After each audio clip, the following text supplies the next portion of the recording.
Okay, so today I'm going to be doing a couple little tests. This is uh, actually, I think there are two bags in here of activated carbon or activated charcoal, and I've had them for a while. I want to make sure that they're still viable and that they haven't, you know, absorbed any moisture in the air, or I want to make sure they haven't been absorbing stuff while they were in this bag. Um, I don't know how well the bag was sealed before I, set it away and didn't use it for a while. So I've got two different tests that I'm going to do. So I've got a container here. Of course, it's an Erlenmeyer flask, but the container doesn't really matter. I just happen to be using an Erlenmeyer flask. It could be any kind of cup or whatever. I've already added the food coloring to it to do a test. And then I have this box here, which is going to be used to isolate. Oh, turn it back on. Oh, looks like I got to change the batteries. Okay, there we go.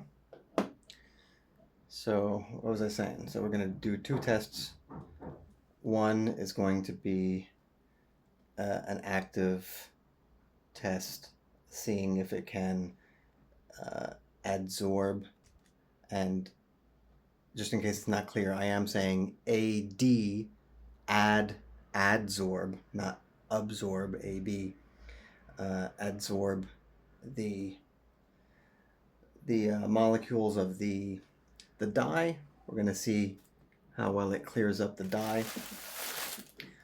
And then this container here is going to isolate the air from the rest of the room. So we can see if the readings on the air monitor drop. And downside is I don't have a little fan to put inside here to stir the air around. So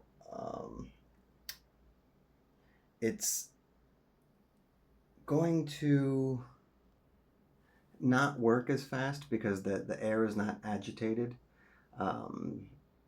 Both the air is not going to, come in contact with the carbon as quickly, and also the air is not going to react with the sensor as quickly.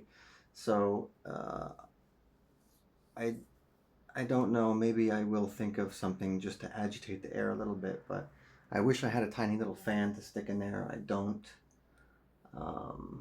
At least I don't have anything ready. I have some broken electronics that I could fix, or maybe jury rig and stick in there, but it's not that critical. It will work without the fan, so, or at least it should theoretically. So one more thing, I gotta get a little spoon. Okay, spoon. Alright, now let's see how well sealed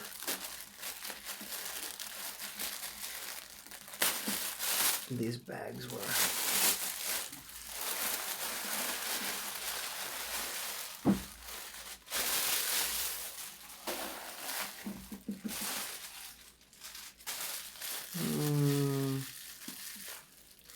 Not very. They were just tied with a knot, so. But they're probably completely fine. That knot is more than enough to prevent, 99.999% of, airflow in there. I don't think this affected the carbon at all.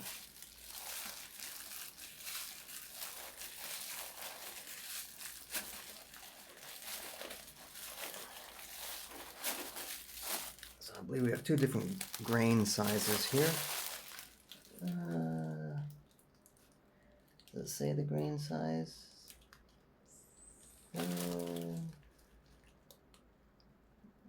The print on this label is like really, really small and in Chinese. So not a good combination.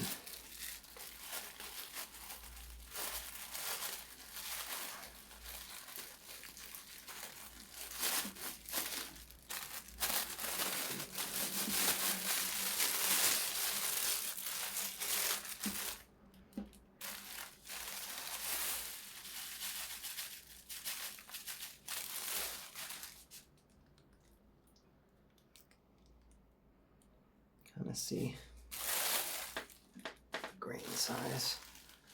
See it as I pour it in.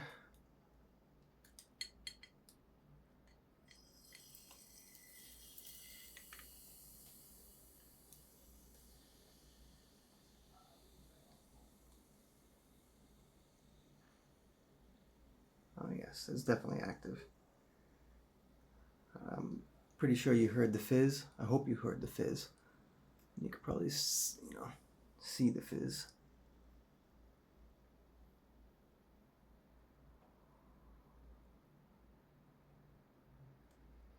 So let's see, what time is it? It's 5 to 1. Let's set that there.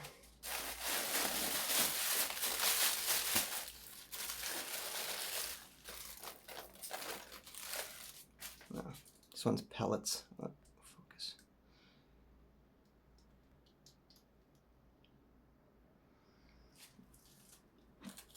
So we'll drop some of these in there too, just to see if we get a reaction.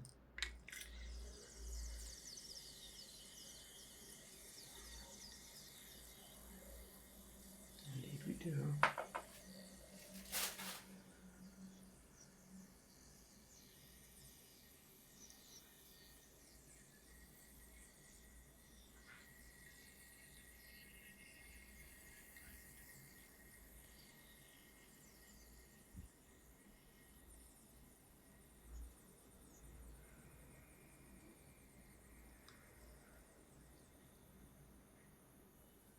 And you see a lot floating on top too, which is also a good sign.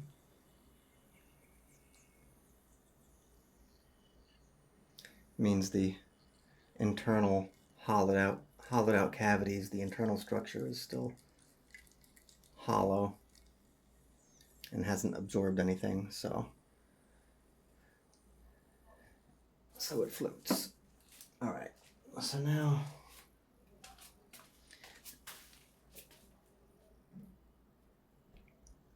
let's focus on the air meter here, the air quality meter. This has been pretty typical for inside the apartment, pretty much any room. So this seems normal. I also have another air quality meter that I don't think is as accurate, but it's charging right now. So I don't have it out here for comparison, but this one seems to be the more accurate one anyway. So it would be better just to have both, but at least we have the more accurate one. So what I'm going to do is, now what I didn't say before was that not only is this test going to test the carbon, the effectiveness of the carbon, but it's going to test the meter too. All right, I think that's enough. So I'm gonna put that in there, and then I'm gonna put the lid back on.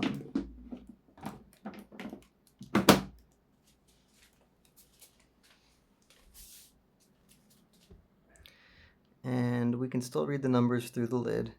So I'm going to leave that in there for half an hour at least. And also we're going to let this sit for a half hour or hour at least. and then check back in on it.